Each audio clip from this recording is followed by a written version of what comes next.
Hello everyone, সবাই কেমন আছো? আশা করি সবাই ভালো আছো, আমিও ভালো আছি। আজকে শুভ বৃহস্পতিবার সবাইকে। আজকে দেখো নিরামিষ রান্না করছি একটা রেসিপি। দেখো এখানে আছে কুমড়ো, এখানে আছে চিচিঙা, এখানে আছে আমি আলুটা ভেজে নিয়েছি।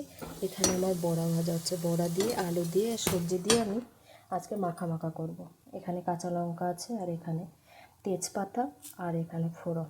চলো এবার আমি কড়াইয়ে তেল দিয়ে দিলাম,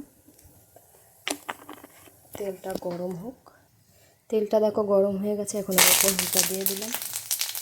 দিয়ে দেওয়ার পরে আমি এখন কাঁচা লঙ্কাটাও দিয়ে দিলাম।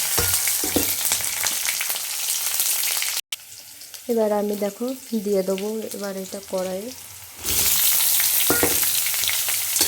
হালকা একটু ভেজে নেব। সবুজ হলুদ সবজি অনেকই সুন্দর খেতে, ভিটামিন হয় এগুলো খেলে। আমার ছেলে খুবই পছন্দ করে, সবই শাকসবজি খায়।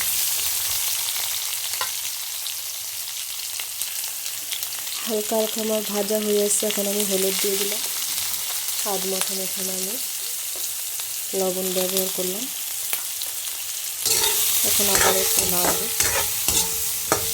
এখন আমি এতে দিয়ে দেবো এই আলু ভাজাটা, আগে আমি ভেজে রেখেছিলাম।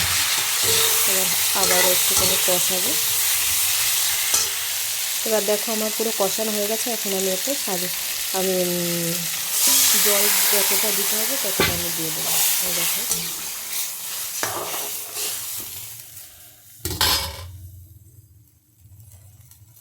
এই কিছুক্ষণ পরে আমি এই বড়া ভাজাটা দিয়ে দেবো পাশে, কেননা এখন দিলে বড়াটা গলে যাবে।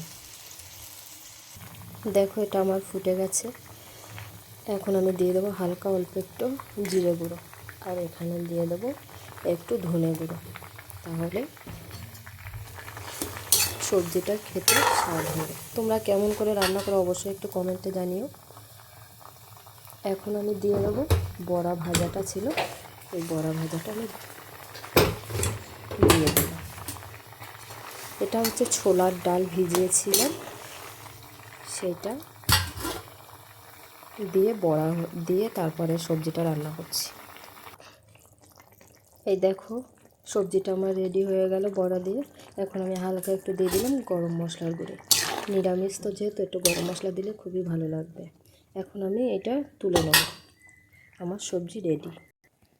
দেখো কেমন হয়েছে বন্ধুরা, বড়া দিয়ে আলু সবজি দিয়ে আমার আজকের রেসিপি। যদি ভালো লেগে থাকে তাহলে অবশ্যই লাইক কমেন্ট শেয়ার করে দিও।